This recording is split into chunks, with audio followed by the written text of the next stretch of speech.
हम ही को कातिल कहेगी दुनिया, हमारा ही कत्लेआम होगा। हम ही कुएं खोदते फिरेंगे, हम ही पे पानी हराम होगा।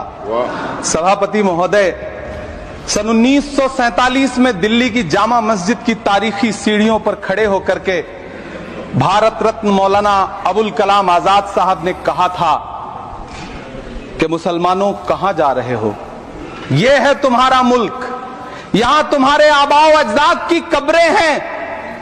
उस वक्त मौलाना आजाद की ये सदाएं सुन करके लोगों ने अपने सरों की गठरियां उतार करके रख दी थी। आज उसी दिल्ली में मौजूद देश की संसद में एक बिल आया है जो हमसे उसी जामा मस्जिद की सीढ़ियों के सबूत मांगेगा, जो उन्हीं सीढ़ियों के पास अपनी कब्र में सोए हुए मौलाना आजाद को फिर से कब्र से सदा देनी पड़ेगी कि ये जो कब्र है वो मेरी कब्र है, ये किसी सरकार की जागीर नहीं है। सभापति महोदय, मैं जहां खड़ा हूं इसी संसद भवन के सामने सड़क के उस पार अपनी कब्र में सोए हुए भारत के पूर्व राष्ट्रपति फखरुद्दीन अली अहमद की कब्र है। शायद अब उस कब्र से भी सदाएं आए कि ये कब्र मेरी कब्र है, ये सरकार की जागीर नहीं है।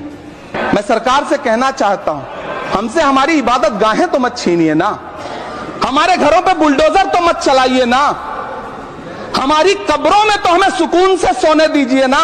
जिल्ले इलाही, जमहूरियत जो है वो नफरत और ठसक से नहीं चलती है, अकड़ से नहीं चलती है, उसमें सबकी हिस्सेदारी जरूरी है। सबको समझना पड़ेगा कि जब जंगल में आग लगती है तो न वो बरगद बचते हैं जो हवा को आंधी में तब्दील करते हैं, न वो बांस बचते हैं जो आपसी रगड़ से चिंगारी पैदा करते हैं। और आप ताकत में हैं, संख्या बल के आधार पर बिल हो सकता है आप पास करा ले, लेकिन आपको यह बात समझनी पड़ेगी कि हम तो वो तारीख हैं, जहनों में रहना है जिसे, कागजी पुर्जे नहीं जो फाड़ डाले जाएंगे। जिस जमीन पर मैं खड़ा हूं ये मेरी पहचान है।